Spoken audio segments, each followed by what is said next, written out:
성경 낭독 감사를 드립니다.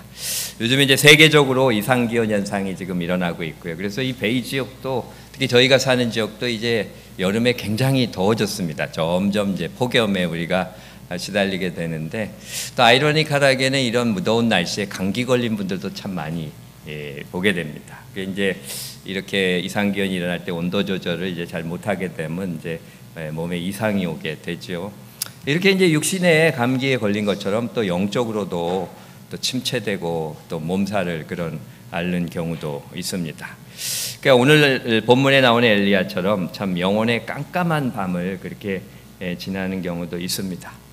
그러니까 엘리야는 이제 북이스라엘의 아합 왕 때 활동했던 그 선지자인데, 이제 그 아합 왕의 부인이 이세벨이잖아요. 이세벨은 이제 이방 시돈 왕의 그런 딸인데, 아주 우상 숭배를 극심하게 하고 잔인했던 그런 여자로 알려져 있습니다.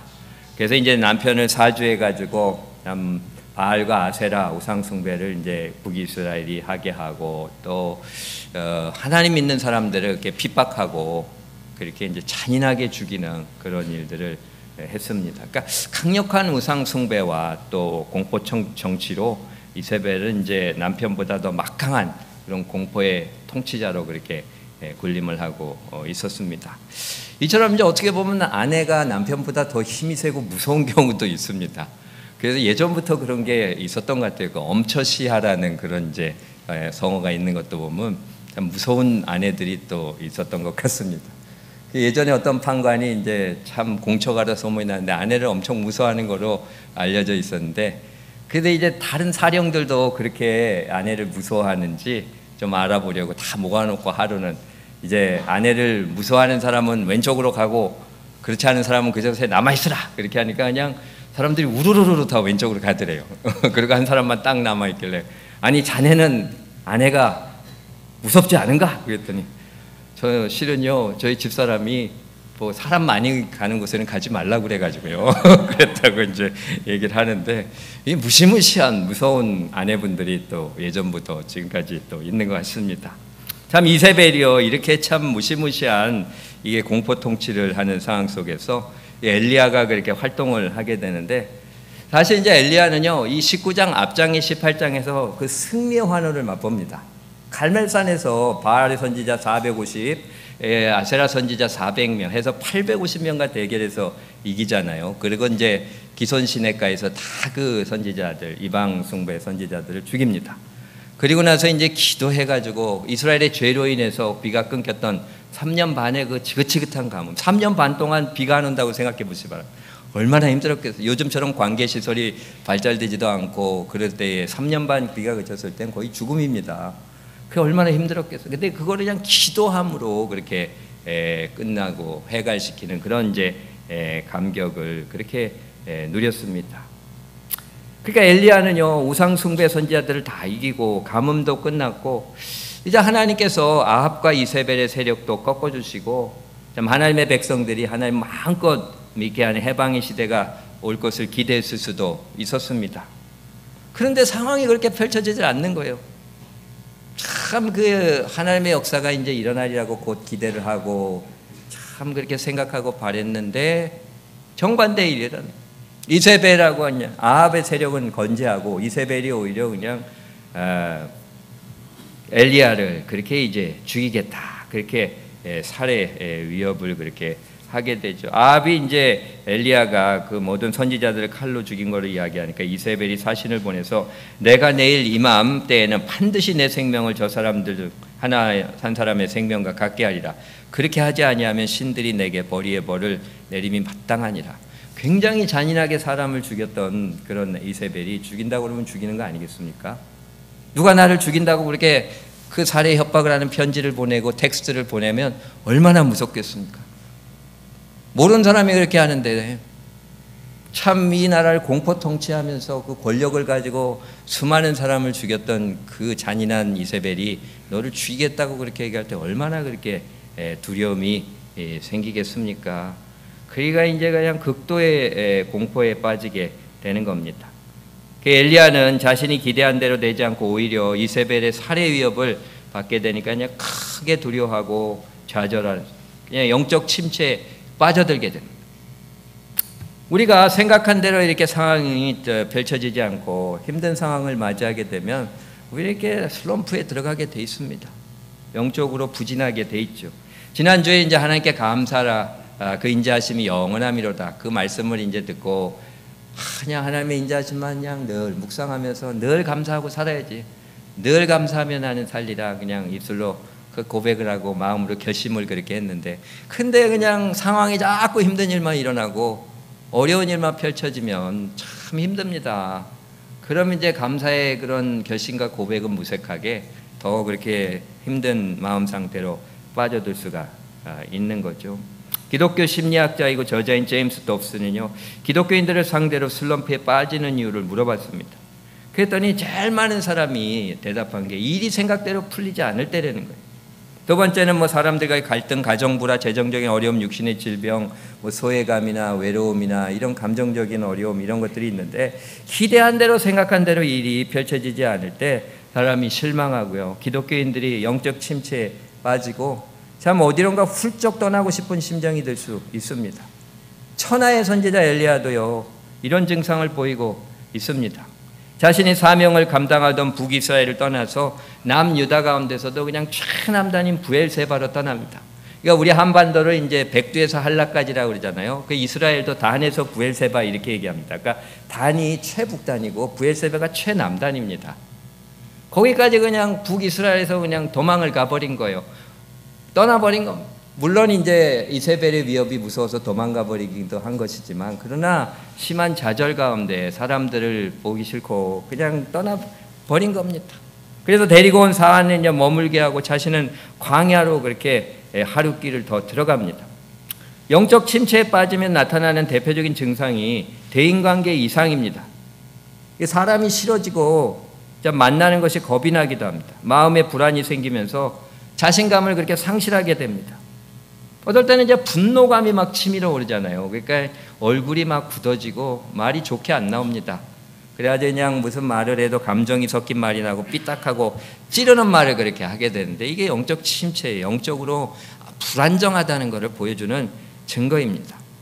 한국에서요, 오랜 직장 생활 하다가 이렇게 퇴직한 퇴직자들은요, 그렇게 심리적으로 많이 침체되어서 이제 어느 일정 시간 좀 사람들을 만나지 않고 혼자 벽을 쌓고 숨는 경우들이 그렇게 많다고 합니다. 그러나 그렇게 하면 할수록 이제 더 깊은 침체 상태로 빠져들어갈 수밖에 없죠. 남자들은 길을 잃어보면 다른 사람들한테 물어보지 않는다, 뭐 이렇게 얘기를 하는데, 어려운 상황 속에서 다른 사람의 도움을 구하고 더 이렇게 이야기를 하고 그래야 될 텐데, 더 혼자 그냥 연약한 모습 보이기 싫어서 숨다가 더 깊은 침체 속에 그렇게 빠져들어가기도 합니다.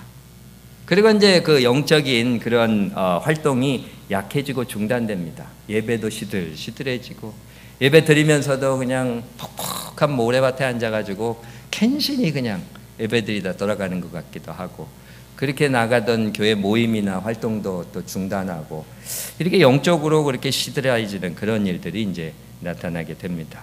그런데요, 이러한 그 영적 침체는 내 안에 내재하고 있는 문제를 보게 하시고 만지시기 위한 하나님의 뜻이 있습니다. 두 번째로 넘겨주시기 바랍니다.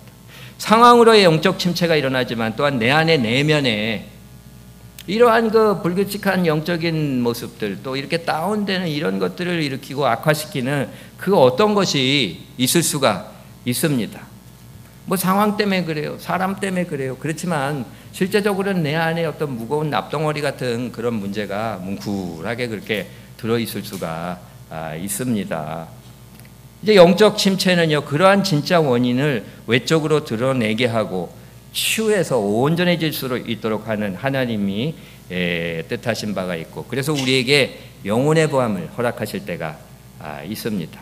오늘 4절에서 보면 엘리야는 로뎀나무 아래에 앉아서 죽기를 원하여 여호와여 넉넉하오니 지금 내 생명을 거두시옵소서. 나는 내 조상들보다 낫지 못하니이다. 그렇게 탄식하고 있잖아요. 하나님 이제 죽겠습니다. 나 그냥 살기 싫어요. 거기까지는 이해가 가는데 내 조상보다 낫지 못하다고 그렇게 탄식하는 겁니다. 내 조상이 누구였을까요? 이스라엘에서 아주 탁월한 사람들은 아마 엘리야가 비교했을 겁니다. 아브라함이나 모세나 뭐 다윗이나 이런 사람들만큼은 그 이상으로 자기가 탁월한 자가 되기를 원했는데 그런 바람이 다 깨져버렸으니 나 죽고 싶습니다. 그렇게 이제 하나님 앞에 그렇게 탄식을 하는 겁니다. 참 엘리야는요 하나님 앞에 열심히 있었고 많은 기적을 체험하고 놀라운 역사를 그렇게 일으킨 선지자였습니다. 까마귀의 공개를 받고 사렙다 과부의 기름통 가루병을 마르지 않게 하고 과부의 죽은 아들을 살리고 갈멜산에서 바알 아세라 선지자 싸워서 이기고 그 3년 반 동안의 그 큰 가뭄을 기도로 끝내는 그런 역사를 일으키는 승승장구하면서 큰 기쁨과 성취감을 누린 사람이 바로 그렇게 엘리야입니다. 그렇게 하면서 위대한 조상들보다 자신이 뒤지지 않고 더 나으면 나을 것이라고 이렇게 생각을 했는데 이세벨의 사회의 위협 앞에 와르르르르 무너져 내리는 자신의 모습을 보면서 크게 실망하고 그렇게 낙심을 한 겁니다. 엘리야는 하나님께 대한 열심이 특별하고 능력이 출중하고 하나님 베풀어 주신 기적을 많이 그렇게 체험하면서 이 어떤 자기 자신의 그런 자부심이 득심하는 것을 보여줍니다. 여기 본문에는 나오지 않지만 다 죽고 나만 남았나이다. 그 이후에 또 그런 얘기를 하면서 자신이 온통 이스라엘의 운명을 짊어지고 있는 사람인 것 같은 생각도 하고 홀로 남아있는 의인인 것 같은 그런 의인의식도 그렇게 가지고 있었던 것을 보게 되죠. 키에르케고르는요 도덕적 인간에 빠지는 두 가지 딜레마가 있는데 하나는 악을 행하면 회한과 죄책감에 빠지고 선을 행하면 도덕적 교만에 빠진다는 겁니다. 그러니까 하나님을 잘 믿고 이렇게 내가 변화돼서 도덕적으로 산다 그럴 때 딜레마가 그때 죄 지으면 이제 죄에 대한 민감성이 생기니까 죄책감에 빠지고 그리고 또 좋은 일 하면은요 남은 남보다 낫고 남보다 신앙 좋다고 생각하면서 어떤 도덕적인 교만에 빠져드는 참 밸런스가 맞추기 힘든 게 사람입니다. 이런 측면에서 보면 참 엘리야가 그런 인물이다 이런 말씀에 부합되는 인물이라는 생각이 듭니다. 자신에 대한 의로움과 자부심이 충만했습니다. 하나님은 이런 엘리야를 만지신 겁니다. 이런 성향을 가진 그 엘리야가 나는 남보다 어느 면에 좀 탁월하다고 생각합니다. 감추고 안 드러내도 그게 들어있을 수가 있습니다. 우리에게도. 어떤 경우는 그냥 사람들이 느껴질 정도로 그런 거를 노골적으로 보여주는 경우도 있는데 쫙 숨기고 있으면서도 우리 내부적으로 가지고 있는 그런 게 있는데 그런 거 있을 때 계속 승승장구하고 이렇게 잘 나가게 되면 정말 심각한 문제에 직면할 수 있게 되기 때문에 이세벨을 통해서 만지신 겁니다. 결국은 자신의 한계 상황 가운데서 엘리야는 로뎀나무 아래에 앉아서 하나님께 죽기를 청하며 탄식하다가 이제 잠에 빠지게 됩니다. 극심한 두려움과 좌절 속에서 자신의 이제 힘든 형편을 그렇게 토로하면서 그리고 이제 잠에 빠져들어간 것입니다. 자신의 힘으로 이제 할 수 없음을 고백하며 천부에 의지 없어서 이제 손 들고 옵니다. 하나님 앞에 이제 나온 겁니다. 영국이요 18세기에 바다를 지배할 때 배들을 많이 만들어서 항해를 시켰는데 해상 무역이 아주 왕성하게 됐잖아요. 근데 이유 없이 그렇게 침몰하는 배들이 많았다는 거예요. 그래서 가만히 그거를 갖다가 살펴보니까 과적을 해가지고 선조들이 그냥 돈을 많이 벌기 위해서 그 한계 이상으로 그냥 짐을 막 때려 싣다 보니까 그렇게 침몰하는 배가 많이 생겼다는 거예요. 그래서 사무엘 프림소라는 사람이 이를 연구해서 조사해서 이제 의회에 적재 한계 선법을 제출해서 이제 그러한 과적 사고를 이제 방지하게 됐다고 하는 거죠. 인생의 배도 마찬가지입니다. 너무 무거운 인생의 짐을 지고 항해하면요 조그만 풍랑에도 침몰이 됩니다. 사람은 저마다 무거운 마음의 짐이 다 있습니다. 과거 상처의 짐도 있고요, 죄책감의 짐도 있고요, 미움의 짐도 있고요, 열등감의 짐도 있고, 자존감이나 명예의 짐도 있고, 욕심의 짐, 불안의 짐, 가난의 짐, 질병의 짐, 그 허무와 저주, 죽음의 짐, 이런 게 다 있습니다. 이러한 짐이 너무 무거워지면 우리 인생의 배는 파손할 수밖에 없는 겁니다. 엘리야는요 이렇게 비교의식이 강하고 명예욕과 이런 자부심 의인의식이 너무 강한 사람이었어요. 그렇게 나가다가는 이제 인생과 사역의 배가 완전히 그렇게 파손할 것을 알고 하나님께서 참 이세벨을 통해서 중단시킨 겁니다. 침체에 빠지게 하고 하나님께 나오게 한 거죠.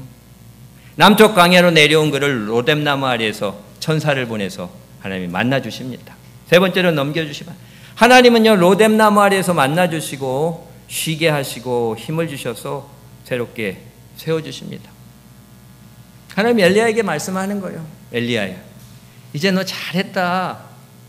그렇게 조상들보다 탁월할 필요가 없어. 네가 한 만큼이면 충분해. 잘했어. 그래, 좀 쉬어라. 이렇게 이제 하나님 말씀하시는 거예요. 희화찬란하게 막 하면서 더 큰 업적을 이루고 뭐 선지자들, 이방 선지자들 다 이기고 가뭄도 끝내고 이제는 뭘 할까요? 하나님 더 큰 거, 더 위대한 거라서 이제 정말 이스라엘 역사에 남는 가장 탁월한 선지자로 남고 싶습니다. 뭐 이런 생각도 있었을 것 같아요. 근데 하나님 말씀이 그 정도면 충분해. 잘했어. 편히 쉬고 행복하게 살아. 그렇게 이제 얘기하는 거예요. 하나님은요 엘리야에 대해서 참 대견하시면서도 이 안타까운 마음이 있으셨던 것 같아요. 열심으로 그렇게 일하는 게 그렇게 대견한데 자신이 가장 탁월한 일꾼이 되어야 된다고 하는 건 그 마음 가진 게 너무 위태롭게 보이고 그냥 열심을 내고 그러면서 영과 혼과 몸이 그냥 탈진해가는 그런 모습이 안타까우셨어요. 그래서 일단 멈춰 세우시고 로뎀나무 아래에서 쉬게 하신 겁니다. 수고하고 무거운 짐을 좀 내려놔라. 내가 쉬게 하리라. 쉬게 해주시는 겁니다. 그리고 주님은 엘리야에게 천사를 통해서 어루만지시면서 일어나 먹으라 하시면서 머리맡에 숯불에 구운 떡과 한 병 물을 주십니다. 이 하나님 참 재밌는 분이잖아요. 저는 이 말씀을 묵상하면서 왜 꼭 숯불에 구운 떡을 주시나. 맛있게 해주시는 거예요. 하나님은. 하나님 아주 세심하시고 배려가 있으신 분입니다. 우리가 뭘 딴 사람들한테 주면서도 억지로 아주 인색하게 예스 받으시오 이 정도 줬으면 되는 거 아닙니까? 나 책임 이 정도 다 했으면 그리스도인으로 다 했습니다. 우리 이렇게 살 수도 있습니다.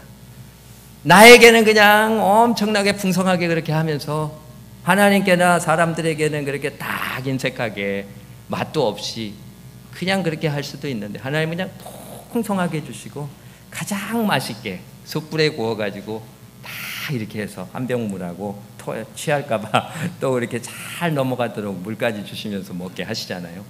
생명의 떡과 생수를 그렇게 하나님께서 허락을 해주시는 겁니다.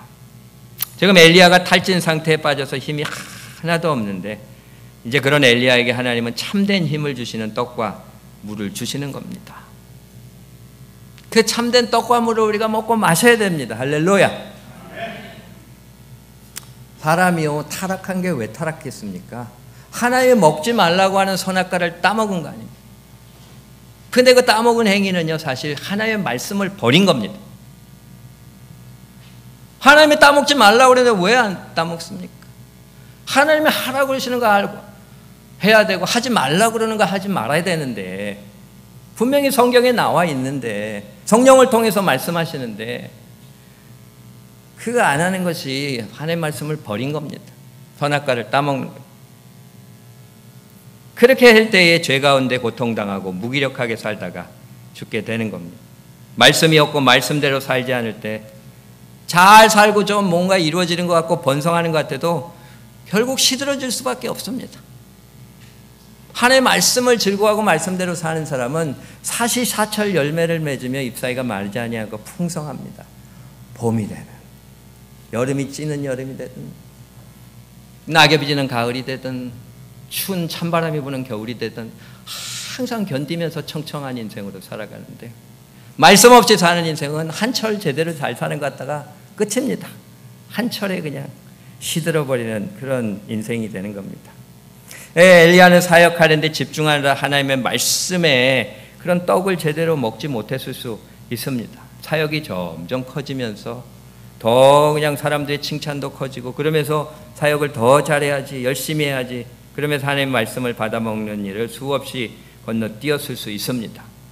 그러니까 이 안에 내부적으로 가지고 있는 그의 짐, 그런 내적인 결함인 어떤 비교의식과 어떤 자부심과 의인의식이 점점 더 커진 거예요. 암덩어리가 커지는 것 같이 커지는 겁니다, 그게. 그러니 얼마나 고통스럽고 힘들겠습니까? 그리고 나중에 결국은 이제 파멸의 길로 들어갈 수밖에 없습니다.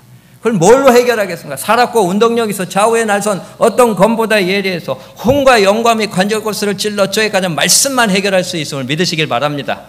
말씀의 검으로 제거해서 그 짐보따리 그냥 계속 우리를 짓누르는 종양과 같이 커지는 그 짐을 내려놓을 수 있게 되는 겁니다. 그래서 말씀으로, 성령의 감동에 대한 말씀으로 사람이 온전케 되는 겁니다. 하나님의 사람이 모든 선한 일을 하기에 온전케 되는 겁니다. 온전해지는 겁니다. 죄책감에 빠지지도 않고 교만에 떨어지지도 않고 가장 그 평형이라고 그러잖아요. 이제 그 화학 용어로 이퀄리브리엄이라고 그러는데 그 평형을 유지할 수가 있습니다. 이게 중요합니다. 하나님 앞에 좌로나 우로나 치우치지 말라고 오늘 또 김현숙 권사님께서 기도하셨는데, 좌로나 우로나 치우치지 아니하는 그런 인생의 사역의 밸런스를 맞춰줄 수 있는 게 말씀밖에 없다고 하는 사실을 우리가 고백할 수밖에 없는 거죠. 그 말씀이 공급되지 못할 때 내 안에 있는 무거운 짐들, 과거의 상처, 죄책감, 실패감, 불안, 열등감, 미움, 또 자존심, 명예욕, 또 육신의 정욕, 이 더욱더 쌓이고 그냥 커지고 이것을 감당하기 어렵게 될 때에 그것이 와르르르르 무너지는 탈진하고 그렇게 쓰러질 수밖에 없는 겁니다. 참 우리가요, 이렇게 말씀도 기도 생활도 하고 뭐 예배도 드리고 어느 정도 신앙생활 했다고 그렇게 이야기를 하는데, 그러니까 실제로는요, 말씀이 우리 안에 들어와서 내 짐을 그렇게 벗겨놓도록 허락하지 않았을 수 있습니다. 그 교회는 계속 다니는데 이 안에 그냥 뭉클한 게 있어가지고 그게 해결되지 않으면서 힘들게 그냥 모래주머니 달고 살아가듯이 신앙인이 그렇게 사는, 얼굴 보면 알아요. 말을 보면 알고요. 관계를 보면 알고요. 목사라고 완전하겠습니까? 장로님, 권사님, 집사님, 성도님이라고 그런 부분에 자유함이 있을 수 있겠습니까? 이게 소위 종교 생활한 겁니다. 오래 신앙생활 했는데 머리에만 말씀이 있고 내 온 존재로 말씀이 파고 들어가지 못해서 내면을 바꾸고 치유하고 살리는 그런 역사를 일으키지 못하는 그런 모습이죠. 말씀에 우리에게 참된 힘을 주고 나갈 길을 알려주고 생명을 주는 겁니다. 그 안에 생명이 있었으니 이 생명은 사람들의 빛이라. 예전에 이제 한 전도자가요, 그 기차 안에서 이제 전도지를 돌려주는데 그 어떤 이제 기독교 증오자가 그냥 전도지를 봤더니 그냥 갈갈 찢어가지고 그냥 확창 밖으로 그렇게 버려버렸대요. 근데 밖에서 그 기차 안에 달려들어서 그냥 자살하려고 했던 사람이 그 찢어진 전도지를 받아들였다는 거예요. 그래가지고 전도지를 딱 보니까 그 안에 요한복음 14장 6절 말씀이, 내가 길이요 진리요 생명이 나로 말미암자는 아버지께로 올 자가 없느니라. 그 이분이 그걸 딱 읽고는, 아니 누가 길이요 진리요 생명이야? 아니 그분 한번 만나보고, 죽어도 그분 한번 만나보고 죽자. 그렇게 이제 생각을 해가지고 전도지를 딱 보니까 교회 주소가 있고, 그래서 그 교회를 찾아가서 예배드리고 말씀의 은혜 받고 이제 예수를 영접하고 구원받아 살게 됐다고 그렇게 이제 말씀을 합니다. 만일 이분이 주신 그 쪽지가 사채 싸게 빌려줌 이런 거에 들어있는, 돈 때문에 고민하고 있는데 그런 거 보여준다고 그게 그 사람이 아예 살아야 되겠다, 이 사채 쓰고서 살아야 되겠다 그러겠습니까? 그거는 구원받게 할 수가 없는 겁니다. 성경 말씀으로만 힘을 얻고 살게 되고 구원받은 겁니다. 저도 이 예화를 실감합니다. 느낌이 있습니다. 저도 어려서부터 교회를 그렇게 많이 다니고 그렇게 모태신앙으로 살았지만요, 진짜 주님의 말씀의 은혜와 감동을 체험하지 못했습니다. 그러니까 영적으로 그냥 많이 방황하고 힘들고 그런 이제 시절을 그렇게 보냈는데, 그러면서 지쳐서 아무 소망이 없다고 생각했을 때 주님이 저를 저의 로뎀나무 아래로 불러주시고 만나주셨습니다. 할렐루야. 이게 젊었을 때 체험입니다. 그리고 이제 새 힘을 얻고 목회자가 되겠다는 비전을 가지고 이제 삶이 바뀌는 그런 역사가 있었는데요. 엘리야도 로뎀나무 아래에서 주님을 만나고 그분이 주시는 힘을 누리고 주님이 주신 생명의 떡을, 생수를 받아 먹고 힘을 얻어서 40주 40야를 걸어서 이제 하나님의 산 호렙에 당도하게 되고, 거기서 이제 하나님 주시는 새로운 사명을 받아서 그것을 감당하다가 이제 나중에 회오리 바람을 타고 하늘로 올라가지 않습니까?